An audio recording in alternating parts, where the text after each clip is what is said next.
My name's Angelo, and welcome to We Want Picks. This is the only channel dedicated to UFC picks and DraftKings lineups run by professional fighters and MMA insiders. Every week, I join Nick Newell, professional fighter, professional model, and ESPN Top 10 guest, along with Dan Kramer, UFC fighter, Bellator fighter, Ultimate Fighter alumni, and Jacob Lyons, a skinny kid from Indiana. And we break down every single fight, the betting odds, the DraftKings picks, and we set you up for success. Next up at UFC 259, Blachowicz versus Adesanya, we have Livinha Souza versus Amanda Lemos.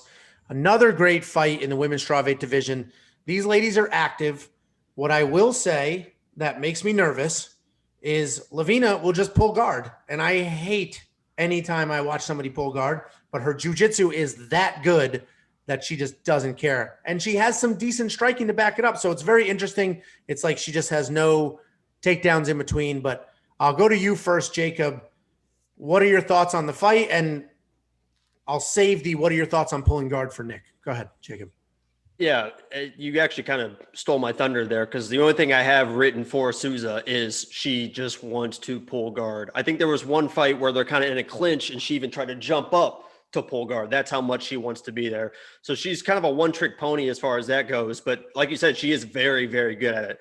Lemos, I think I mentioned it last week. There was a girl we were talking about that I just didn't feel like she had that killer mentality. And for the amount of money, I just need a killer for $8,700.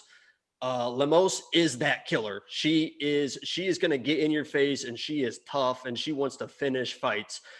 I feel like this might be kind of a stalemate, boring fight, unfortunately, where Souza pull guard, Lemos is too good to get caught in anything. So just kind of standing there. One's trying to throw submissions. The other one's just defending submissions the whole time. So I don't think it's a very exciting fight. And for that reason, I wouldn't put my DraftKings money on either one of these, even though Lemos is the killer, like I said. But if I had to take the $100, I guess I would put it on Lemos, but I would try to stay away from this one altogether.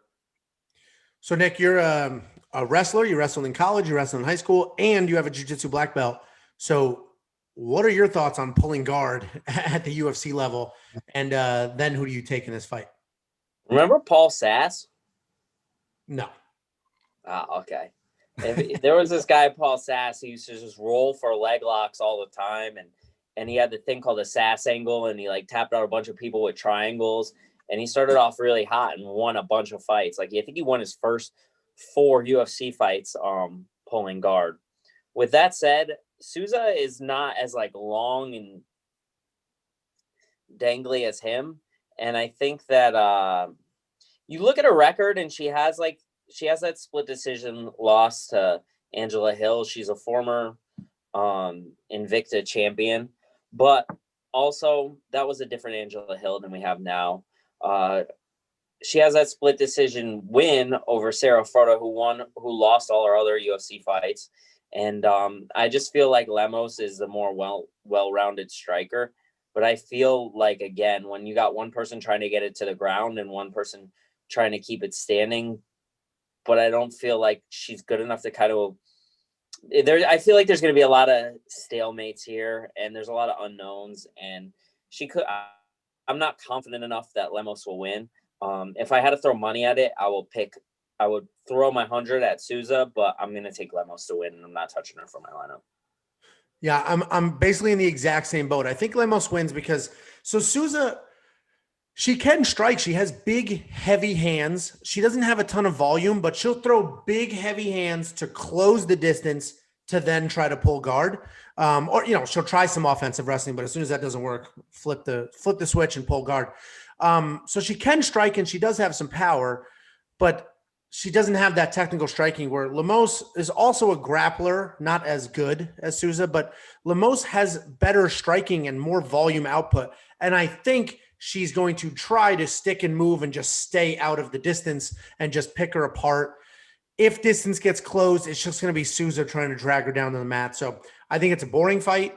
I'm not going to touch either one of these in DraftKings. It's definitely not worth it. But to your point, if I had to throw $100 on this at plus 160, it's possible she gets a submission. And Souza's never been finished. So I feel like the longer this fight goes, and Lemos has had cardio issues in the past, the longer this fight goes, Lemos will get tired and Souza will just keep looking to get it on the ground. And it's not unreasonable that she would get it to the ground and win by submission. So Dan, why don't you go ahead and close this out again and let us know who you think wins and what you think of that get to the ground at all cost technique. Yeah, no, I mean, first of all, I hate pulling guard. I feel like nowadays listen, some people can do it. Very few people can do it. But nowadays, most fighters are so well versed in their top game that they can avoid submissions unless they're tired or they really make a big mistake. So I don't like the idea of pulling guard. With that being said, I think this fight probably should be a little bit closer in the odds. I think Lemos is definitely the overall better fighter, definitely the better striker. I think she's going to win this fight. Obviously, Souza's live for a submission. You know, she did beat Ashley Yoder her last fight, which is a solid name. But yeah, kind of to Nick's point, like she's a little all over the place with some of the wins she's got. You know, split decision loss to Angela Hill. I know it was a long time ago, but then she's got that split decision loss to Sarah Froda. So I don't know. I don't see enough consistency out of her to where I see the value being worth it. And I think Lemos at $8,700 is too expensive for a potential upset if something goes wrong and Souza does get her way and land a sub. So definitely not touching in DraftKings right now.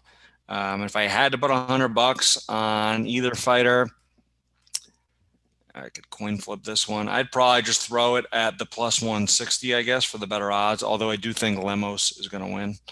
So take that for what it's worth. So hopefully we're wrong and it is an exciting fight, but we'll find out Saturday and we'll see how this plays out. Before you go, check out the description below. In there, we have links to our Facebook, our Twitter, our Instagram, and more importantly, to our DraftKings League. Check out the league, join the league, participate in the contests, and as we get going and as you start winning, we're going to start handing out gift cards and participating and doing things like that. So check those out.